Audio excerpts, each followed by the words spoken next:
Members of Parliament, the Law Society is a statutory body established under the Law Society of Kenya Act number 21 of 2014.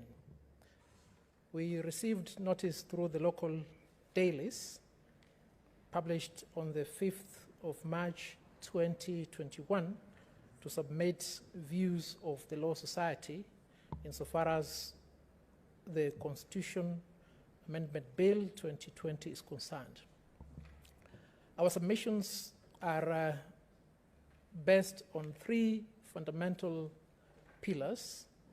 The first aspect relates to the history of this bill, which I will not take so much of your time to go through. The second aspect relates to the power of Parliament in amending the Constitution. And the third aspect deals with the specificity of the impugned intended amendments. I will start with what we've set out at paragraph 39, that is at page 13. And it is our submission that this bill did not reach Parliament by way of a popular initiative for the reason that it does not conform with the procedure set out under Article 257 of the Constitution for a popular initiative. The bill is for all practical purposes an initiative of the executive, a process hitherto unknown under the Constitution. Parliament is the delegate of the sovereign power of legislation, and Parliament has the authority to interrogate the manner in which this bill was conceived, the processes through which the bill has been taken through, to ascertain whether it meets the constitutional threshold for an amendment. We will conclude by indicating that the bill is manifestly unconstitutional for various reasons, and will plead with Parliament as the custodian of the people's power on legislation to reject this bill in its entirety. Let me highlight just three areas which indicate the manifest unconstitutionality of this bill. I will take you to page 21, where we have enumerated that the bill is unconstitutional because it is for all practical purposes an attempt to bring into place a new constitution altogether, bearing in mind the basic structure of the Constitution of Kenya. Number two, the bill does not conform and seeks to alter the evolved norm of the Constitution of Kenya. Number three, the bill relates to matters which ordinarily ought not to encumber the structure of the Constitution, and some of which relate to issues under the Constitution where courts have given the determination on. In particular, let's consider what the bill seeks to do insofar as the executive is concerned. The bill seeks to create a hybrid executive with a president who is the head of state and government and a prime minister with two deputy prime ministers who work under the president. Now, the current constitution envisaged a situation whereby there will be a pure presidential system. And this was informed by many years of the quest for reform, culminating in the decision to maintain a pure presidential system. Any attempt to alter that system of the echelon of the executive is so vast in its scope, it cannot be said to be an amendment. Let's look at the cabinet. The cabinet, as currently constituted, is not domiciled in Parliament. Before the promulgation of the current constitution, the cabinet was domiciled in Parliament. What was the intention behind the separation of the power of the executive through cabinet and the legislature? The intention was to ensure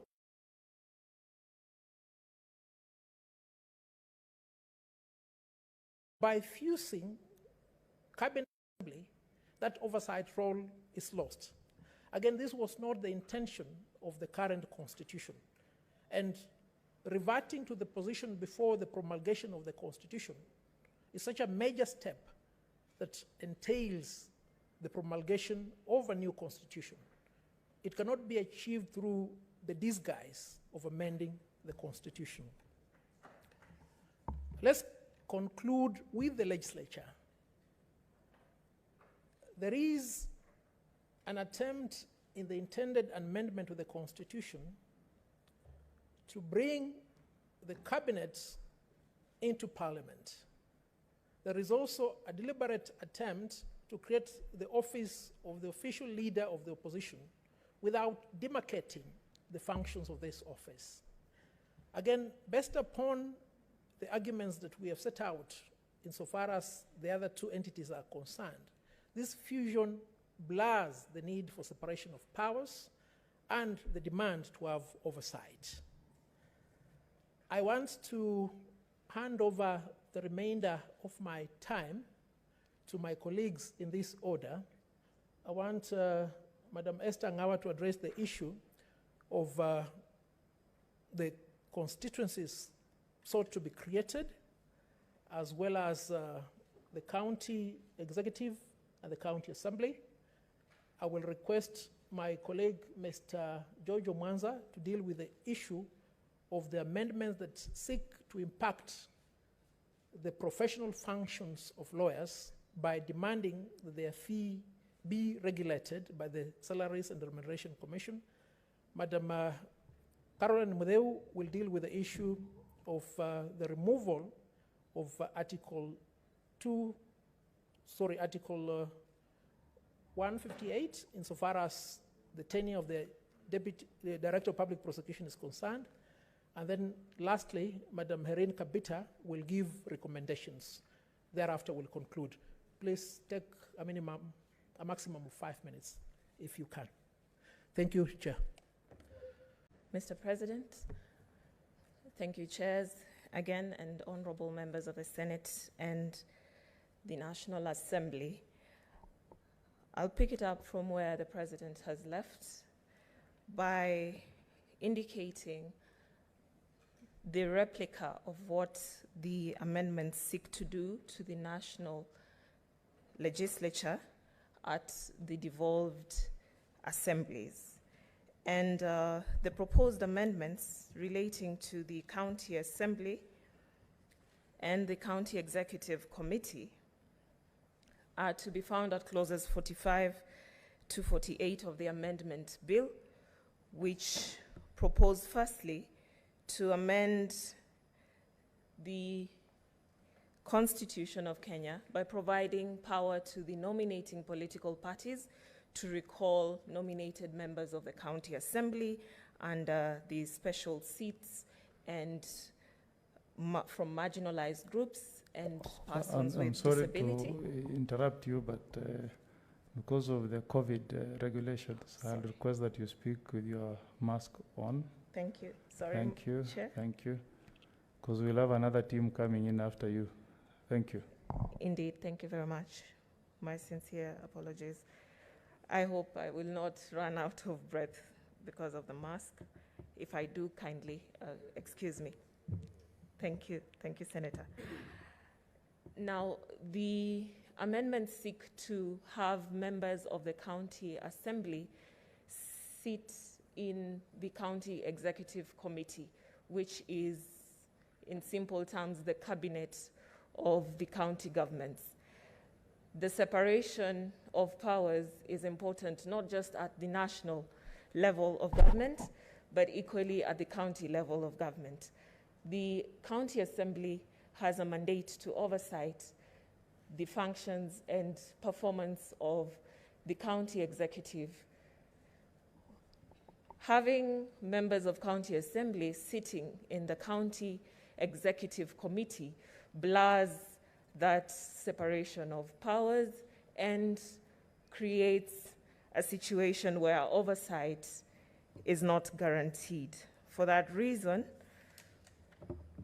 it is our position that the intended amendments seek to change the structure of the devolved government as was promulgated by the people of Kenya in 2010, and that amounts to a grave change to the structure of our constitution, which ought to come from a more robust process, not of amendment, but of promulgation of a new constitution. The recall power to members, to political parties that nominate members, firstly, is already provided for under the County Governments Act. The County Governments Act provides for mechanisms and grounds upon which a member of the County Assembly can be recalled. To have this amendment proposed to the Constitution to give that power to nominating political parties without any specificity as to the grounds upon which the political party can exercise that authority, and the procedure to be undertaken in such a case is a clawback to the progress that we have made as a country to ensure that persons coming from marginalized groups, the youth, and women, or ensuring that we meet the gender threshold, will be reversed. Finally, the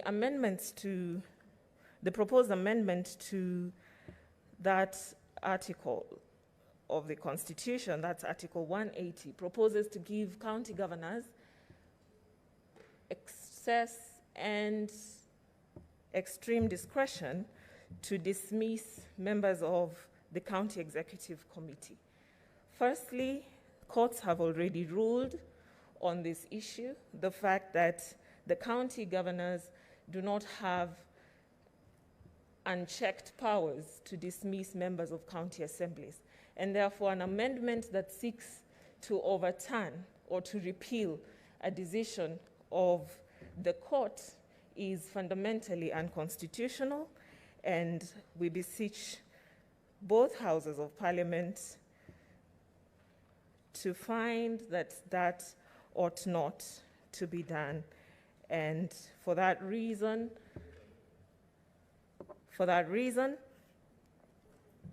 not pass the proposed amendment bill.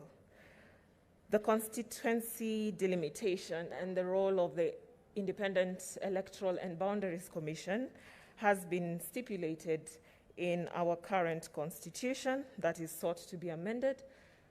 Kenyans passed the constitution with a specific number of constituencies, and the amendment seeks to increase that through a process that was not all-inclusive, that did not begin with the people of Kenya, and that is more or less a process that began with the executive deciding for the people of Kenya that we need to have more constituencies, which is contrary to the provisions of the Constitution that have granted that authority to delineate boundaries of constituencies in our country to the Independence Electoral and Boundaries Commission. The usurping of the power of the IEBC is unconstitutional, and for this reason, the amendments ought to fall. I will give